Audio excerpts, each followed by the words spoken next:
In a significant development regarding the ongoing Russo-Ukrainian war, U.S. Vice President JD Vance has expressed cautious optimism about the potential for a resolution to the conflict.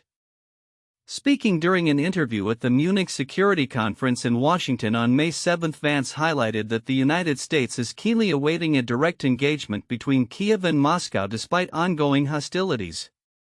Vance emphasized that while the Russian government appears to be presenting a set of demands that the U.S. considers excessive, the notion that they are unmotivated to seek peace is not accurate. "I'm not yet that pessimistic on this. I wouldn't say that the Russians are uninterested," he remarked, suggesting instead that negotiations are stalled due to differing expectations from both sides. He reiterated the need for Russia and Ukraine to agree on fundamental terms for discussions, stating, "We think the next step in the negotiations is to try to close that gulf." The vice president underscored the importance of direct dialogue between the conflicting parties, noting that the United States stands ready to assist in facilitating these discussions. He pointed out that while Ukraine had previously accepted a proposal for a 30-day ceasefire, Russia's rejection of this idea has led the U.S. to shift its focus toward a more sustainable long-term settlement rather than short-term ceasefire agreements. "We appreciate that the Ukrainians have said they would agree to a 30-day ceasefire, but the Russians have said it is not in their strategic interests," Vance explained.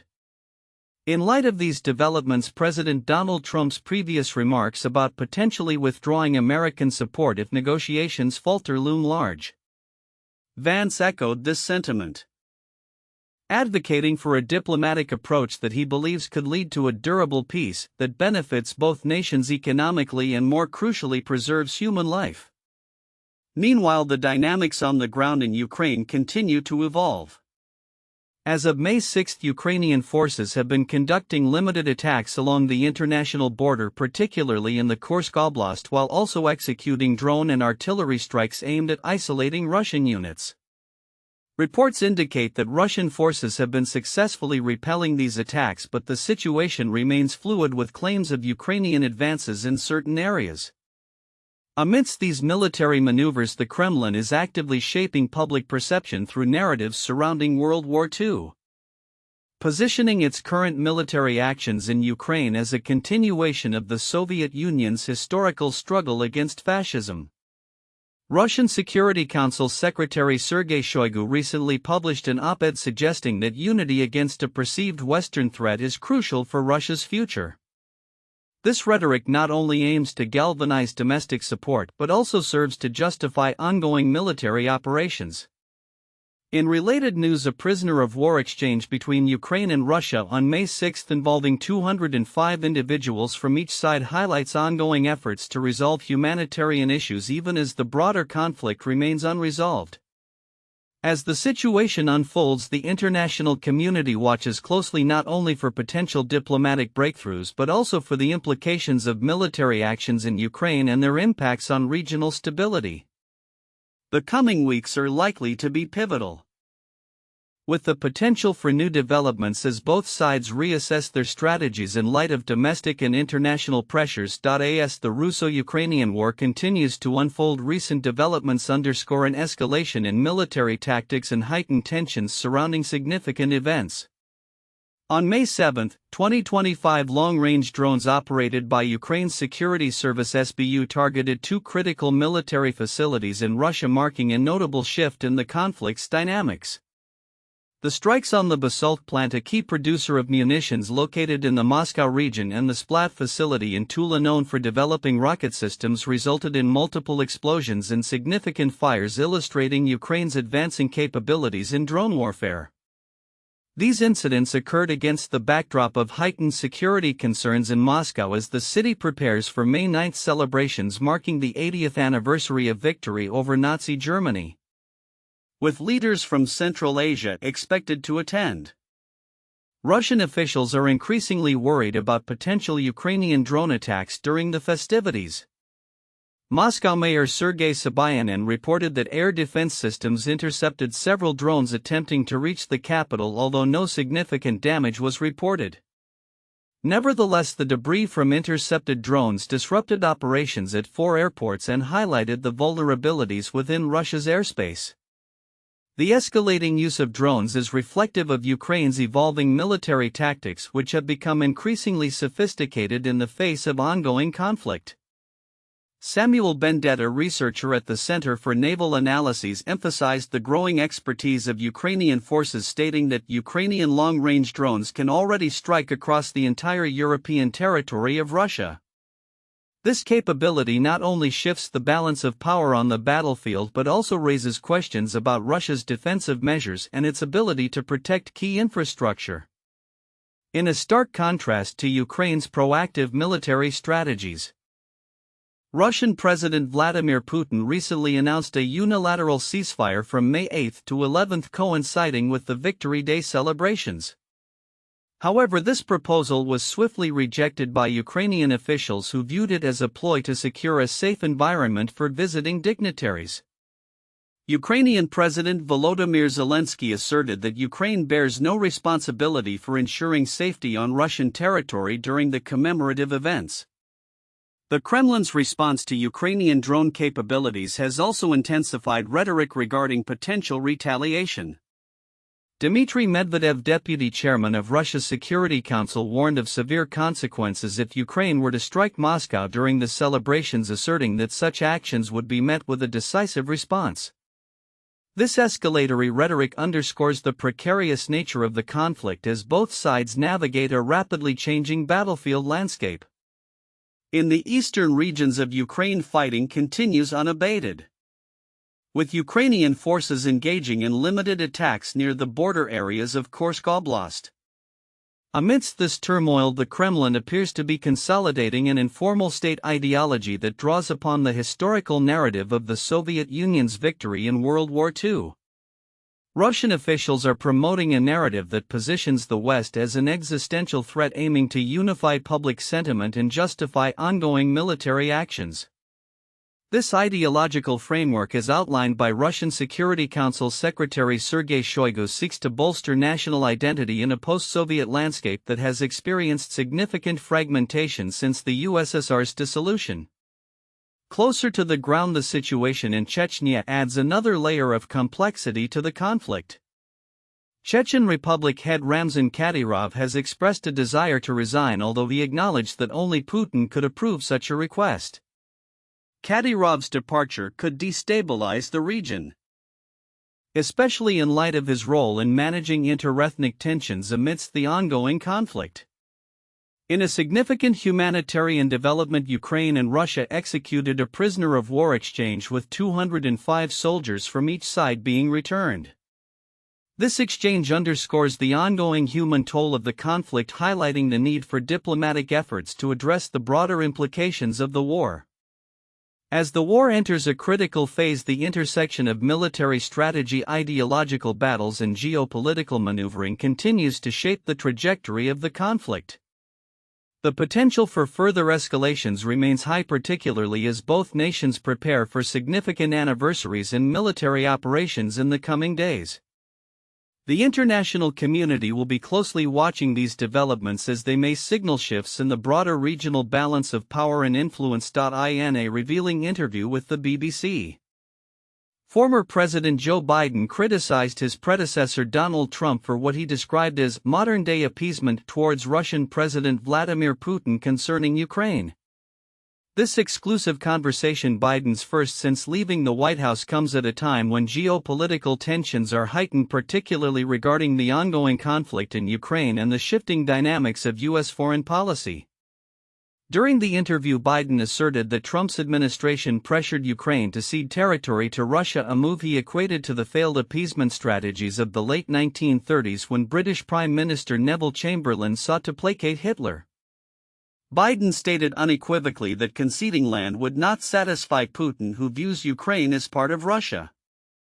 Anyone that thinks he's going to stop if some territory is conceded as part of a peace deal is just foolish, Biden remarked, underscoring the potential dangers of such an approach.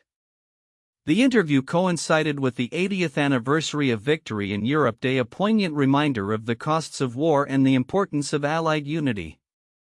Biden expressed concern that Trump's rhetoric and policies could erode confidence among U.S. allies in Europe, suggesting that leaders on the continent are questioning the reliability of American support. They're wondering, well, what do I do now? Can I rely on the United States? He said, indicating a crisis of faith reminiscent of Cold War-era uncertainties. Biden's comments come as the Trump administration's approach to Ukraine has drawn scrutiny. Recent remarks from Vice President JD Vance and Defense Secretary Pete Hegseth advocate for a peace deal that could involve Ukraine relinquishing territory. Biden countered this narrative, asserting that his administration had provided Ukraine with substantial military support to bolster its defense capabilities against the Russian invasion. Reflecting on his tenure, he stated, "We gave them everything they needed to provide for their independence." The interview also touched upon Biden's own political challenges, including his decision to exit the race for the 2024 election. When questioned about the timing of his departure, Biden reflected that it was a tough decision but believed it was ultimately the right one. He insisted that the speed of developments at the time made it difficult to find a suitable replacement candidate.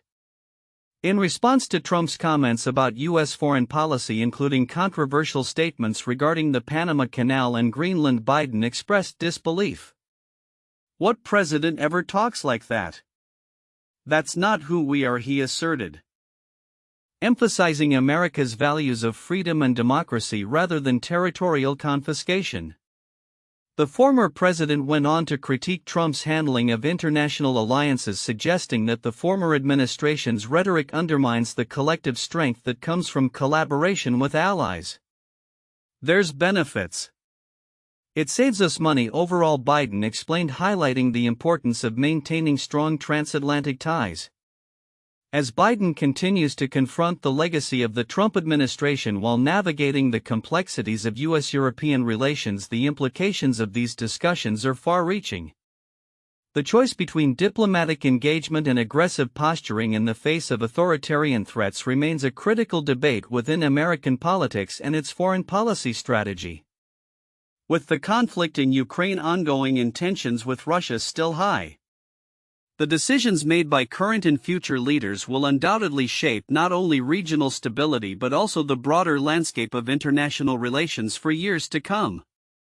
Looking ahead, the evolving geopolitical landscape will demand a careful balance between support for Ukraine, maintaining strong alliances, and confronting authoritarian regimes. As Biden reflects on his administration's achievements and challenges, the path forward will hinge on America's ability to reaffirm its commitments to democracy and collective security on the global stage. In a striking commentary on the state of American foreign policy and its implications for international relations, former President Joe Biden has condemned the recent clash between Donald Trump and Ukrainian President Volodymyr Zelensky as "beneath America."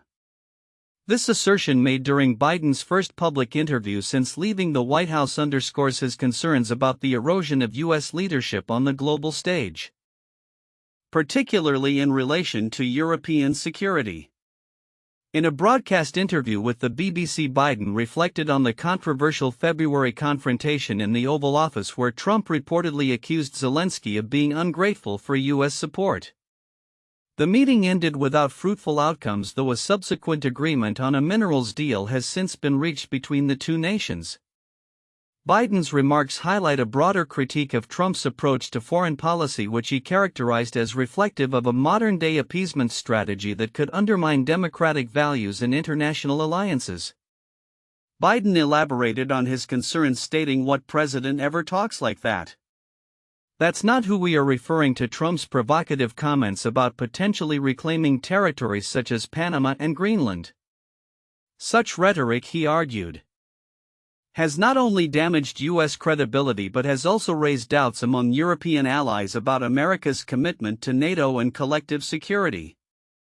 The future of the NATO military alliance is now of grave concern, Biden warned, emphasizing that any retreat from U.S. commitments could significantly alter the course of modern history.